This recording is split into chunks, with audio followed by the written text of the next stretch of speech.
Hello दोस्तों, कैसे हो? आपका स्वागत है त्रिपान स्टडी सेंटर में। आज जो हम करने जा रहे हैं क्लास 12 एनआईएस बोर्ड का जो है ज्योग्राफी का चैप्टर नंबर 25। आज जो हम करेंगे transport communication and trade in India, यानी भारत परिवहन संचार एवं व्यापार। ये चैप्टर काफ़ी महत्वपूर्ण रहेगा हर एक क्लास के बच्चे के लिए, चाहे वो यूपी बोर्ड के बच्चे हो, चाहे बिहार बोर्ड के बच्चे हों, चाहे वो सीबीएसई के हो, चाहे एनआईएस बोर्ड में पढ़ते हो। हर एक क्लास के बच्चों के लिए इंपॉर्टेंट रहेगा। साथ में जो कंपटीशन की तैयारी करना चाहते हैं उनके लिए भी ये काफ़ी महत्वपूर्ण रहेगा, ठीक है। और इसमें हम आज हर एक विषय पे, हर एक बात पे जो है प्रकाश डालने की कोशिश करेंगे और जानने की कोशिश करेंगे कि आखिर ये सब चीज़ें क्या है और इसमें क्या हम कर सकते हैं। तो इन सभी बातों पर जो है विस्तारपूर्वक चर्चा करेंगे। लेकिन चर्चा करने से पहले एक बात जो मैं हमेशा कहता हूँ, जिसको आपको सोचना भी चाहिए, विचार भी करना चाहिए और अमल भी करना चाहिए, वो ये है कि जब भी वीडियो देखिए पूरा देखिए, क्योंकि अधूरा जानकारी सदैव खतरनाक होता है। साथ में एक इंपॉर्टेंट बात ये भी रहता है, अगर आप पहली बार वीडियो देख रहे हो तो लाइक शेयर सब्सक्राइब करना मत भूलना, क्योंकि दोस्तों लाइक कीजिएगा तो बनाने वाले का मनोबल बढ़ता है, सब्सक्राइब कीजिएगा तो इससे ये होता है कि जब भी मैं कोई वीडियो डालूंगा उसका नोटिफिकेशन आपको समय रहते मिल जाएगा। और देखिए शेयर का मतलब ये होता है कि आपके थ्रू ना जाने किन बच्चों को हेल्प मिल जाए, ये आप भी नहीं जानोगे, इसलिए जो है आप शेयर जरूर करो, ठीक है। व्हाट्सएप स्टेटस पे भी लगाओ। दोस्तों एनआईएस सेंटर जो है कई मानने में बहुत से बच्चों के लिए हेल्पफुल है, चाहे वो 8th क्लास हो, 9th 10th 11th 12th हो, चाहे वो एनआईएस बोर्ड के बच्चे हों, ठीक है, चाहे बीए एमए के बच्चे हो, सभी क्लासों के लिए कुछ ना कुछ जो है त्रिपान एनआईएस सेंटर में उपलब्ध है। तो इसलिए आपके लिए ज़रूरी है कि आप सब्सक्राइब करके इसको चैनल को जो है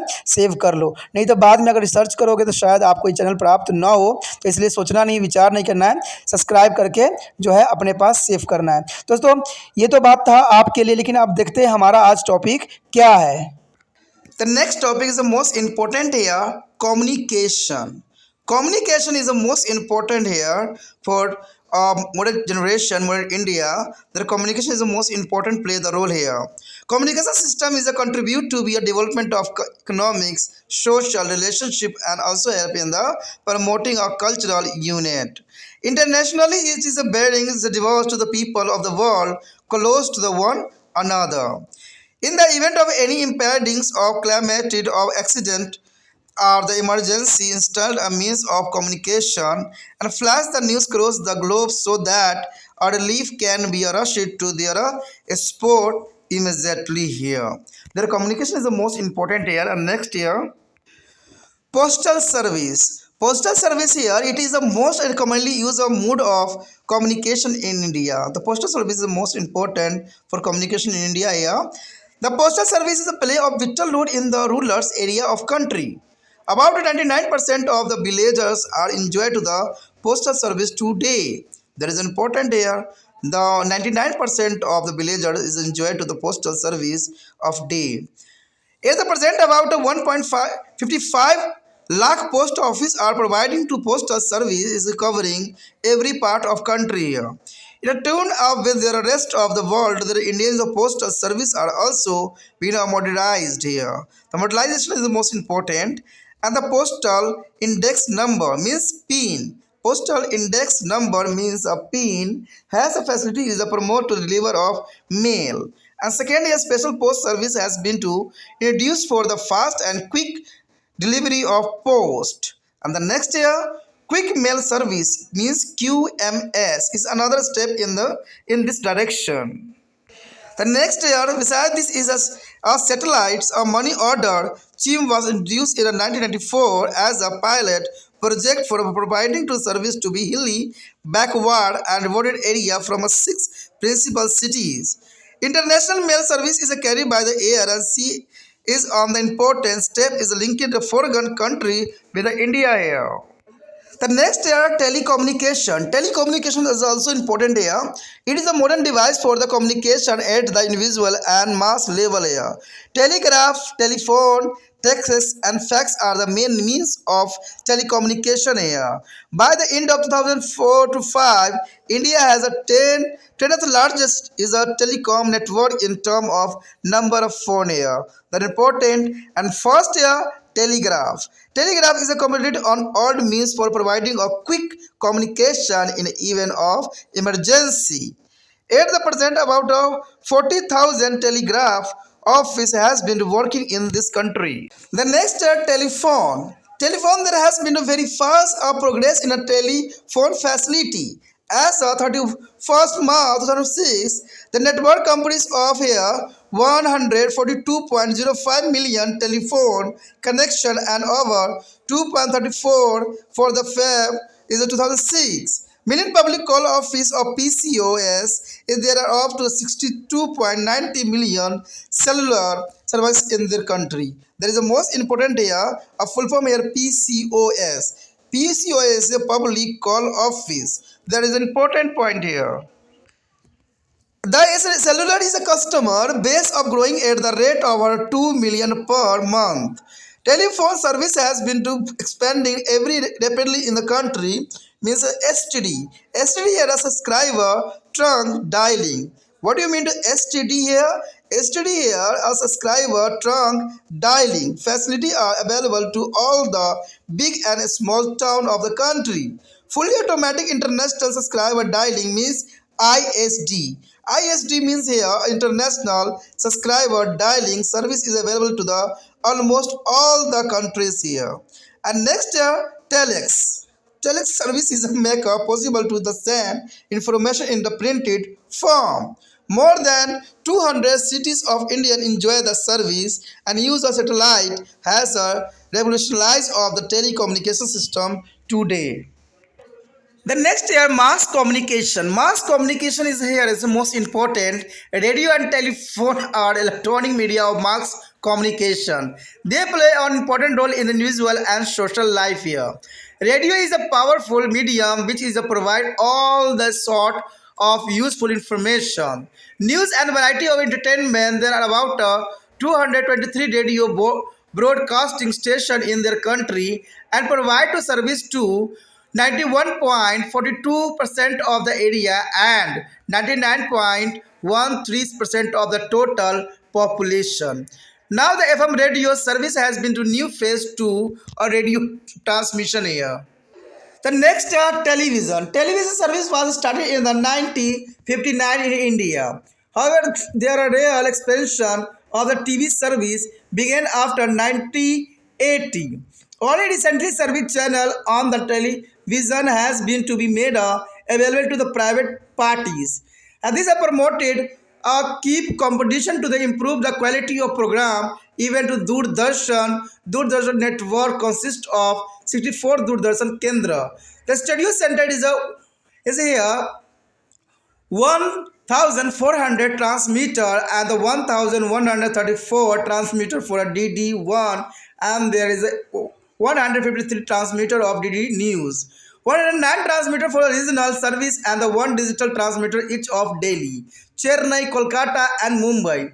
DD1 is a provide service of 79% of area and about 91 of the total population. That is the most important. As never yet is another mean of mass communication. It's entertain and the million of people every day here. The next here, print media. This print media is also important here. The newspaper, periodicals and journalists fall into the category of print media here. This is important, and print media expanded very rapidly after independence, where there is a 62,550 daily newspaper and periodically a different journalist in India is a language on 31st March 2006, and this were a 6,800 dailies and 369 try by weeklies here, and 1,432 is a weeklies and 8,227 is a fourth is a nightless is important here, and 18,545 is a monthlies and 4,340 is a quarters and 584 is a annuals and 2,232 of their other periodicity. The largest number of newspaper are periodics is registered in this any Indian language in a Hindi is a 24,017 and second is English is a 8,760. There is a most important point here. यदि बात करें संचार व्यवस्था की तो देखिए संचार व्यवस्था एक ऐसा संसाधन है जो पूरी दुनिया को जो है एक कर दिया। कहते हैं पुराने समय में देखा जाए तो बड़े बड़े ऋषि मुनियों के पास जो होता था दिव्य दृष्टि होती थी, सुनने की क्षमता होती थी, देखने की क्षमता होती थी, लेकिन आज जो है संचार व्यवस्था जो इतनी एडवांस हो गई है, आज हम हर चीज़ को जो है बेखूबी देख सकते हैं, सुन सकते हैं। तो ये बहुत बड़ा जो है हमारे संचार व्यवस्था के अंतर्गत जो है क्रांति आई और जो बहुत काफ़ी महत्वपूर्ण थी। और इसी बात को उजागर करने के लिए यहाँ संचार व्यवस्था के जो हमारा यहाँ टॉपिक आया है और ये कई मायने महत्वपूर्ण है। तो हमें जानना भी जरूरी है कि आखिर संचार व्यवस्था की विकास कैसे हुआ और कौन कौन से जो है संचार की व्यवस्थाएं हैं। कहते हैं संचार की व्यवस्था देखा जाए तो बहुत काफ़ी महत्वपूर्ण होते हैं। बेशकली आज का समय हो या पुराना समय हो, कहते हैं सभी समय काल में संचार की अपना अपना रूल रेगुलेशन थी, अपने अपने जो है सब समाचार पहुंचाने के माध्यम हुआ करते थे। लेकिन भारत या पूरा विश्व आज के समय संचार माध्यम में सबसे जो है महत्वपूर्ण बन गया है और ये ज़रूरी होना भी चाहिए, क्योंकि जैसा जैसा समय बदलता जा रहा है वैसा वैसा जो है बहुत चीज़ों को जो है परिवर्तन होते हुए दिख रहा है। तो यहाँ पर हमारे समय समक्ष जो है सबसे महत्वपूर्ण बात आया है संचार व्यवस्था।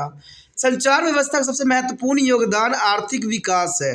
संचार व्यवस्था का सबसे महत्वपूर्ण योगदान आर्थिक विकास है और सामाजिक संबंधों में वृद्धि एवं संस्कृति एकता को कायम करने में होता है। तो देखिए संचार व्यवस्था ने सबसे महत्वपूर्ण तो ये किया कि हमारी जो है संस्कृति में एकता ला दी और संबंधों में काफ़ी जो है वृद्धि देखने को मिला। संचार के साधन परस्पर विरोधी तथा वे मेल लोगों के अंतर्राष्ट्रीय मंच पर लाकर परस्पर सुदृढ़ बढ़ने में सहायता भी सिद्ध हुई है। किसी प्रत्याशित विनाशकारी दुर्घटना हो जाने पर अथवा आपातकालीन परिस्थितियों में संचार के तत्कालीन साधन आसानी से विपदाओं का समाचार तत्काल पूरे विश्व में प्रसारित कर सकते हैं, ताकि राहत एवं सहायता जो है साथ सामान एवं लोग स्थान स्तर पर पहुंच सके। देखिए काफ़ी महत्वपूर्ण है कि कोई भी अगर दुर्घटना किसी भी कोने में होता है तो उसका जो है चंद सेकंडों में पूरे विश्व में वो न्यूज़ चली जाती है और ज़रूरी भी है, क्योंकि कहते हैं अगर कोई दुर्घटना घटती है, कोई आपातकालीन परिस्थिति आती है तो सबसे महत्वपूर्ण होता है उसका उपचार करना, सहायता करना। और सहायता तभी पहुंच सकती है जब उसके बारे में पता हो कि वहाँ एक दुर्घटना घटी है।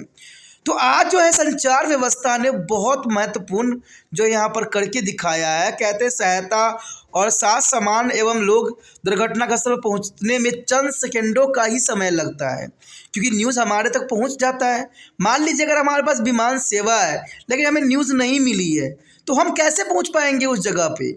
इसलिए सबसे महत्वपूर्ण यहाँ पर आता है संचार व्यवस्था, जो पूरे विश्व को जो है एक कर दिया है। कहते हैं कहीं भी कुछ भी घटना घटती है चंद सेकंडों में पूरे विश्व को जो है मालूम पड़ जाती है और उनकी जो है आलोचना भी की जाती है और उनको सही करने का उपाय भी ढूंढा जाता है। तो ये काफ़ी महत्वपूर्ण है संचार व्यवस्था जो कि यहाँ पर रखता है। यदि बात करें डाक सेवा की, तो डाक सेवा सबसे पहला संचार व्यवस्था थी पुराने समय में। और देखा जाए तो आज हम मॉडर्नाइज्ड के दुनिया में आए हैं, लेकिन हम भी कुछ दिन पहले जो है डाक सेवाओं का ही हम प्रचार कर रहे थे, डाक सेवाओं का जो है हम प्रयोग कर रहे थे। ये सबसे अधिक प्रयुक्त संचार का माध्यम रहा है। हमारे देश में डाक सेवा जो है ग्रामीण क्षेत्र में बहुत महत्वपूर्ण भूमिका निभा रही है, क्योंकि ग्रामीण क्षेत्र में आज भी जो है संचार माध्यम से अभी अछूता है, कई क्षेत्र जो है अछूते हैं, तो वहाँ आज भी जो है डाक सेवाएं ही सारी भूमिका निभा रही है। आज भी करीब 99% ग्रामीण क्षेत्रों में डाक सेवाओं का लाभ मिल रहा है, यानी 99% ग्रामीण क्षेत्रों में जो है आपको डाक की सेवा जो है मिल रही है। बहुत इंपॉर्टेंट बात है। वर्तमान में करीबन 1.55 लाख पोस्ट ऑफिस पूरे देश में है। अब देखिए वर्तमान समय में देखा जाए तो 1.55 लाख पोस्ट ऑफिस होना आम बात नहीं है, जो पूरे देश के कोने कोने में डाक सेवा उपलब्ध करा देते हैं। विश्व के विभिन्न भागों में हो रहे आधुनिकीकरण के तत्परांत और भारतीय डाक सेवाओं को भी प्रेरित एवं आधुनिक बनाया जा रहा है और कुछ सुधार भी की गई है। तो ये काफ़ी महत्वपूर्ण बात है कि डाक सेवाएं जो हैं बहुत महत्व रखता है और इनमें कुछ सुधार की गई है। चलिए देखते हैं सुधार क्या क्या जो है बातों पर प्रकाश डालता है। तो पहली बात तो यही आता है कि पिन कोड। कहते हैं डाक वितरण को अधिक जो है दूरगामी करने के लिए डाक सूचना अंक प्रणाली का जो है पिन को प्रयोग में लाया गया है। आपको पता है कि पिन कोड के बिना आज डाक सेवाएं जो है यहाँ से वहाँ नहीं पहुँच पाती है, इसलिए डाक सेवाओं में पिन का जो है बहुत ही महत्वपूर्ण योगदान है। उसके पश्चात है स्पीड पोस्ट जो है सेवाएं अपनाई गई, जिनमें से डाक की शीघ्रता से पहुंचाया जा सकता है। पुराने समय में स्पीड पोस्ट का बहुत ही महत्वपूर्ण स्थान होती थी। कोई भी घटना घटता था उसको शीघ्र ही पहुंचाने के लिए जो है स्पीड पोस्ट की जो है सेवाएं इस्तेमाल की जाती थी। क्विक मेल सर्विस जो थी ये भी स्पीड पोस्ट सेवा जैसे एक अन्य सेवा थी और यह डाक को शीघ्रतापूर्वक पहुंचाने में सहायता भी होता था। कहते हैं इसके अतिरिक्त जो है उपग्रह मनी ऑर्डर की अदायगी का प्रयोग जो है 1974 में किया गया था और इसके अंतर्गत दूरसंचार प्रणाली द्वारा भारत के दूर दराज के जो है पिछड़े एवं पर्वतीय क्षेत्रों में इस जो है वायु मार्ग का जो है समुद्री जलमार्ग द्वारा संपन्न होती है, जिससे देश का जो है विश्व के अन्य देशों के साथ संबंध जुड़ता है। तो कहते हैं काफ़ी महत्वपूर्ण बात रखता है कि अगर देखा जाए 1994 में किया गया यह प्रयोग काफ़ी महत्वपूर्ण थी और दूरसंचार प्रणाली द्वारा भारत के दूर दराज के पिछड़े एवं पर्वतीय क्षेत्र में भी इस प्रकार की सेवाएं देश के 6 नगरों में आरंभ की गई थी पुराने समय में। और अंतर्राष्ट्रीय दूरगामी डाक सेवाओं के वायु तथा समुद्री जलमार्ग द्वारा संपन्न की जाती थी, यानी भेजने का सिर्फ माध्यम 2 होती थी। अंतर्राष्ट्रीय दूरगामी डाक सेवाओं के लिए जो है वायु मार्ग और एक समुद्री मार्ग, जिसका उपयोग बखूबी उस समय की जाती थी। उसके पश्चात आता है दूरसंचार। कहते हैं दूरसंचार का मतलब था कि दूर की चीज़ों को जो है बहुत आसानी से पहुंचा देना। कहते हैं सामूहिक तथा व्यक्तिगत स्तर पर जो है संचार का ये अति आधुनिक एवं महत्वपूर्ण माध्यम हुआ करता था। इस सब जो है माध्यम के प्रकारों में तार सेवा, दूरभाष जो है टेलीफैक्स एवं फैक्स इत्यादि था। वर्ष 2004 से 5 की अवधि तक जो है दूरभाष की संख्या के आधार पर विश्व का 10वां सबसे जो है बड़ा देश बन गया। तो आपको पता होना चाहिए कि दूरसंचार के अंतर्गत जो है तार सेवा, दूरभाष, टेलीफैक्स, फैक्स इत्यादि हुआ करता था, जो कि काफ़ी महत्वपूर्ण साधन था और ये पूरे विश्व को जो है लिए इम्पोर्टेंट था। और कहते हैं भारत जो है दूरसंचार की संख्या के आधार पर भारत का 10वां स्थान था, जो कि सबसे बड़े देशों में गिना जाता है। अगर हम पहले की बात करें तार सेवाओं की, तो देखिए यह संचार माध्यम का विश्व सबसे पुराना माध्यम था, यानी तार सेवा जो थी यह संचार माध्यम का सबसे पुराना माध्यम है। और कहते हैं अति अधिक जो है सूचना भेजने में इसका प्रयोग बखूबी की जाती थी और इस समय हमारे देश में लगभग 40,000 तार घर कार्यरत है। तो ये काफ़ी महत्वपूर्ण बात आता है कि ये संचार माध्यम का विकसित सबसे पुराना माध्यम है और कहते हैं अति सूचना जो है भेजने में इसका प्रयोग होता है और इस समय हमारे देश में लगभग 40,000 जो है तार घर कार्यरत है। तो कहते हैं 40,000 होना आम बात नहीं रखता है यहाँ। उसके पश्चात आता है दूरभाष। कहते हैं दूरभाष यानी बहुत ही महत्वपूर्ण सेवाओं में सबसे तेज़ी से विस्तार हुआ और 31 मार्च 2006 तक भारत में 1,420.9 लाख दूरभाष कनेक्शन मौजूद है। तो ये काफ़ी महत्वपूर्ण है कि देखा जाए 31 मार्च 2006 तक भारत में 1,420.9 लाख दूरभाष कनेक्शन मौजूद है तथा कहते हैं फरवरी 2006 तक 23.4 लाख सार्वजनिक दूरभाष केंद्र स्थापित हो चुके हैं। देश में सेलुलर फोन उपभोक्ता की संख्या जो है 629.0 लाख तक पहुंच चुकी है और इसका मांग जो है आधार की जो है 20 लाख प्रति माह की दर से बढ़ रहा है। तो आप समझ सकते हो कि कितनी अधिक जो है इसकी मांग बढ़ रही है। 20 लाख प्रति माह की दर बढ़ रहा है, तो ये आम बात नहीं है। दूरभाष सेवाओं में जो है प्रसार बहुत तीव्रता से हो रहा है और देश में टेलीफोन सेवाओं में एसटीडी यानी सब्सक्राइबर ट्रैक डायलिंग की सुविधा अभी बड़े शहरों एवं छोटे शहरों में उपलब्ध है। यानी देखा जाए तो छोटे शहरों में और जो गांव के क्षेत्र में जो है अभी भी एसटीडी का इस्तेमाल किया जा रहा है, लेकिन देखा जाए तो अगर हम कहते हैं 2024-25 तक आए हैं तो यहाँ तक जो है आपको नहीं लगता है कि आप जो है ये एसटीडी बूथ रहेगी, क्योंकि जितना टेलीफोनों का इस्तेमाल हो रहा है, जितना आज मोबाइल का इस्तेमाल हो रहा है, बहुत ही महत्वपूर्ण रखता है। पूर्णतः स्वचालित जो है आईएसडी यानी इंटरनेशनल सब्सक्राइबर डायलिंग सेवाएं विश्व के सभी देशों के लिए उपलब्ध है। तो समझ सकते हो कि एसटीडी जो होता था हम अपने राज्यों में ही, अपने देशों में ही कर सकते थे, लेकिन अगर दूर दूर से अगर हमें करना था, इंटरनेशनल कॉलिंग करनी होती थी, तो ISD का उपयोग करते थे, जो कि काफ़ी महत्वपूर्ण थी। उसके पश्चात है टेलेक्स। इस सेवाओं के अंतर्गत किसी छपे हुए समाचार को प्रक्षेपित किया जा सकता है और भारत के 200 से अधिक शहरों में टेलेक्स की सेवाएं उपलब्ध है। उपग्रहों के उपयोग ने संचार सेवा में अद्भुत क्रांति ला दी, क्योंकि जैसे जैसे हमने उपग्रहों का इस्तेमाल किया, संचार के साधन में क्रांति आ गई। अब तो कहते हैं चंद सेकंडों में सब कुछ हो जाती है, चंद सेकंडों में सारे कार्य हो जाते हैं, चंद सेकंड में सारी इन्फॉर्मेशन पहुंच जाती है, चंद सेकंडों में लोग साक्षात्कार हो जाते हैं, आमने सामने दिखने लग जाते हैं। तो ये बहुत बड़ी जो है कहते हैं एक क्रांति है। उसके पश्चात आता है जनसंचार। कहते हैं रेडियो एवं दूरदर्शन इलेक्ट्रॉनिक माध्यम के साधन हैं और ये व्यक्तिगत तथा सामाजिक जीवन में महत्वपूर्ण परिवर्तन लाते हैं, जो कि काफ़ी ज़रूरी है। रेडियो की अगर बात करें तो यह एक जनसंचार का सशक्त माध्यम है और पुराने समय में रेडियो का बखूबी बहुत ही उपयोग किया जाता था और इसके द्वारा सभी प्रकार के समाचार, सूचनाएं, मनोरंजन के विभिन्न कार्यक्रम प्रसारित भी किए जाते थे, जो कि काफ़ी महत्वपूर्ण था कि समाचार, सूचना, मनोरंजन के विभिन्न कार्यक्रम प्रसारित की जाती थी रेडियो के अंतर्गत। और इस समय करीब 223 रेडियो प्रसारण केंद्र अभी कार्यरत है, जिनसे देश की जो है 99.13% जनता को सेवा उपलब्ध होती है तथा इन केंद्रों द्वारा देश के जो है 91.42% क्षेत्र में जो है प्रसार होता है।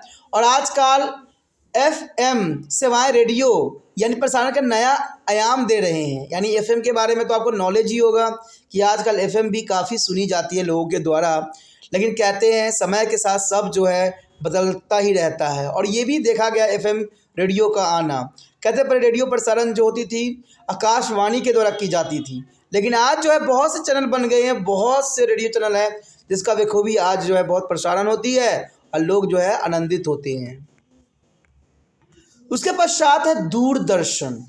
कहते हैं दूरदर्शन के नाम से आप शायद अब अनभिज्ञ नहीं होंगे, लेकिन पुराने समय में दूरदर्शन का अपना ही एक अलग रुतबा था। दूरदर्शन जो है टीवी के एक चैनल का नाम है जिसको हम DD1 के नाम से जाना जाता था, यानी दूरदर्शन 1। और ये बखूबी पूरे भारत में चलता था और इसका लोग पूरे दीवाने थे। आज बेशक नहीं दूरदर्शन का थोड़ा महत्व घट गया हो, क्योंकि बहुत से जो है इसके चैनल आ गए हैं, तो बहुत से उपभोक्ता जो है दूरदर्शन को अब देखते भी नहीं हैं, लेकिन फिर भी कहते हैं जो इसका पहले के समय में महत्व था उसको हम नकार नहीं सकते, क्योंकि दुनिया का ये रीति है। कहते हैं आज समय के साथ सब कुछ बदलता रहता है। दूरदर्शन ने भी अपना रूप रंग चेंज किया है और उसने भी बहुत कुछ जो है नया अब लोगों के लिए ला रहा है। फिर भी कहते हैं दूरदर्शन का आज भी जो है बहुत सारे लोग दीवाने हैं और देखते भी हैं। और दूरदर्शन जो है सबसे सख्त माध्यम था, उस समय इन्फॉर्मेशन पहुंचाने का सबसे अच्छा साधन दूरदर्शन था। और कहते हैं दूरदर्शन सेवा भारत में देखा जाए तो 1959 में आरंभ की गई थी। तो ये आपके लिए इम्पोर्टेंट बात है और कभी UPSC एग्ज़ाम में भी ये बात पूछ ली जाती है कि दूरदर्शन सेवाएं भारत में कब शुरू हुई। तो दूरदर्शन की सेवाएं जो थी 1959 में आरंभ की गई थी और दूरदर्शन सेवाओं में वास्तविक विकास 1980 के बाद हुआ। यानी जो विकास देखने को मिला दूरदर्शन का वो 1980 के बाद ही हुआ। हाल के वर्षों में दूरदर्शन ने कई चैनल उपलब्ध होने से विभिन्न प्रकार के कार्यक्रम प्रदर्शन होने लग गए हैं और दूरदर्शन तंत्र जाल में जो है 64 दूरदर्शन केंद्र स्टूडियो सहित कहते हैं 1400 ट्रांसमीटर लगे हुए हैं और DD1 के लिए जो है 1134 ट्रांसमीटर और दूसरे समाचार के लिए जो है 153 ट्रांसमीटर, क्षेत्रीय सेवाओं के लिए 109 ट्रांसमीटर है और देश के चारों महानगरों में एक डिजिटल ट्रांसमीटर स्थापित किए गए हैं। और दूरदर्शन एक देश के जो है 79% यानी कम से कम 80% को सेवा प्रदान करती है, जिससे 91% जनता दूरदर्शन सेवा प्राप्त कर रही है। तो समझ सकते हो कि दूरदर्शन का कितना महत्वपूर्ण स्थान था और आज भी है, इसको हम नकार नहीं सकते। दूरदर्शन जो है समय के साथ अपने आप को चेंज किया और बेटर कंडीशन में जो है खुद को बनाया है। उसके पश्चात है सिनेमा। देखिए सिनेमा आज भी जनसंचार का लोकप्रिय साधन है। यानी सिनेमा जो है आज भी जनसंचार के लोकप्रिय साधन है। कहते हैं प्रतिदिन लाखों लोगों के जो मनोरंजन सिनेमा द्वारा होता है। तो सिनेमा भी जो है एक बहुत इम्पोर्टेंट संसाधन है जो एक दूसरे का विचार जो है हम लोगों के सामने रखते हैं, नए रूल रेगुलेशन बताते हैं, समझाते हैं। हम हर तरह का कल्चर जो है सिनेमाओं में ही पेश करते हैं।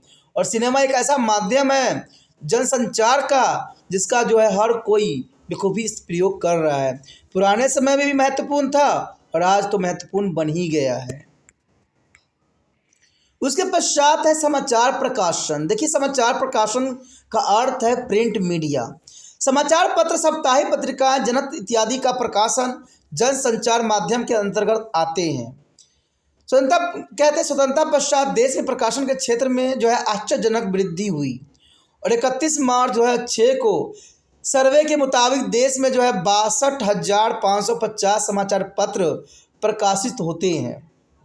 यानी देखा जाए 2006 के अंतर्गत जो सर्वे की गई उसमें 62,550 समाचार पत्र प्रकाशित थे और इसमें दैनिक, साप्ताहिक, मासिक, पाक्षिक पत्रिकाएं, बुलेटिन, जर्नल भी शामिल थे। वैसे अलग अलग रूप में गिना जाए तो कहते हैं 6,800 दैनिक समाचार है। 6,800 दैनिक समाचार है जिसमें 300 जो है 70 के आसपास त्रिदिनीय साप्ताहिक है और 21,453 साप्ताहिक पत्रिका है।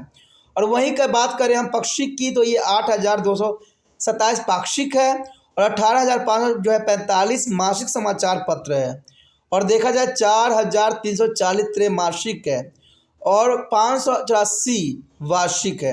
ये ऐसे ही क्वेश्चन एग्जाम में पूछे जाते हैं तो बच्चे क्या करते हैं, एमसीक्यू रटते हैं। दोस्तों, एमसीक्यू रटने से कुछ नहीं होना, चैप्टरों को समझो, सिलेबस को समझो। मैंने तो कई जगह बच्चों को देखा है कि उनको कोई पेपर जो होता है गलत दे देते हैं, पेपर बता रहे होते हैं, बच्चे पागलों की तरह उसको जो है रटने की कोशिश करते हैं और उनको ये पता नहीं है कि पेपर जो होते हैं इंसान खुद बना रहे होते हैं। कोई एनआईएस बोर्ड वाला या सीबीएसई बोर्ड वाला या यूपी बोर्ड वाले नहीं बना रहे वो क्वेश्चन पेपर, क्योंकि वो अपने माइंड से बनाते हैं और लिख देते हैं कि इसके सिवा कुछ भी नहीं आएगा और बच्चे पागलों की तरह उसको देखने लग जाते हैं। और लेकिन जो उनकी मेन एम होता है उसको वो भूल जाते हैं कि अगर आपको सिलेबस समझ है, सिलेबस की बातें समझ है तो ऑटोमेटिक जो है आपको कोई भी क्वेश्चन आए आप बेखूबी कर लोगे। तो मेन तो है सिलेबसों को समझना, चैप्टरों को अंडरस्टैंडिंग करना।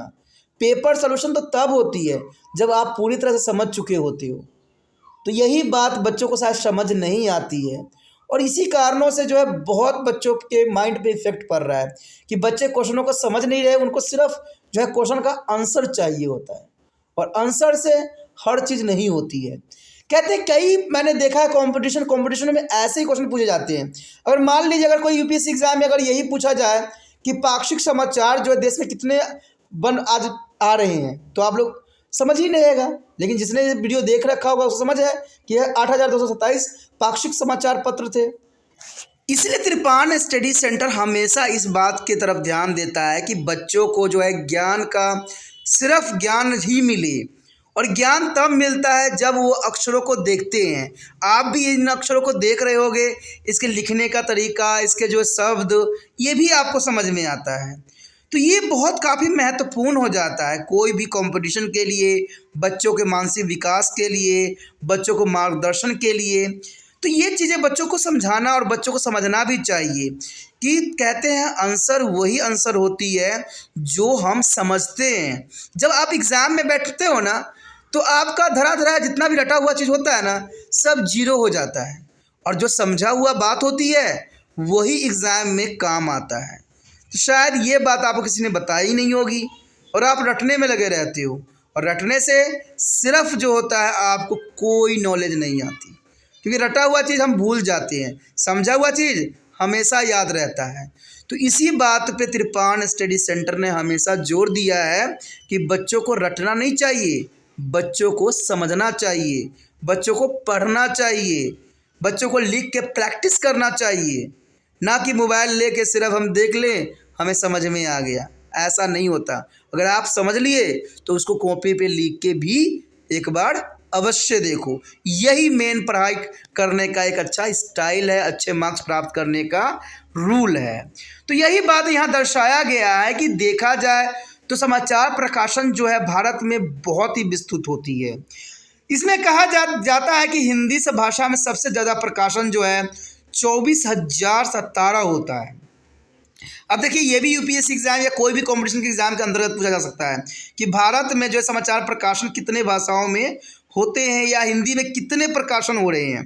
तो 24,000 जो है 17 जो है हिंदी भाषा में जो है न्यूज़पेपर प्रकाशित होती है। और अंग्रेजी भाषा में देखा जाए तो 8,768 होती है। तो ये काफ़ी महत्वपूर्ण बात है जो कि ज़रूरी भी है। दोस्तों, इसी के साथ हमारा ये टॉपिक भी ख़त्म हो जाता है जो कि काफ़ी महत्वपूर्ण था, समझ के लिए बहुत ज़रूरी था। इन बातों पे आपने अच्छे से ध्यान देना है, समझना है और एनालाइज करना है। ठीक है, अगर आपको सारी बातें अच्छी लगी, समझ आया, तो आप तिरपान स्टडी सेंटर को हेल्प करना भी चाहिए आपको। और हेल्प करने के लिए कुछ नहीं करना है, आपने क्या करना है, इस वीडियो को जितना हो सके शेयर करना है।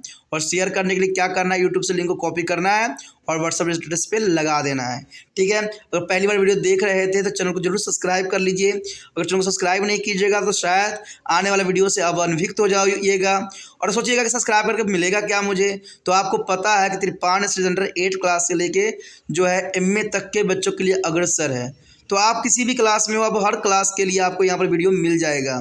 ठीक है, बाद में अगर कोई टॉपिक ढूंढिएगा तो शायद आपको प्राप्त नहीं होगा, लेकिन अगर आप सब्सक्राइब करके रखिएगा तो आपको होम पेज मिल जाएगा जहाँ पर सारे वीडियो हैं। वहाँ पर आपको प्लेलिस्ट का ऑप्शन भी दिख रहा होगा।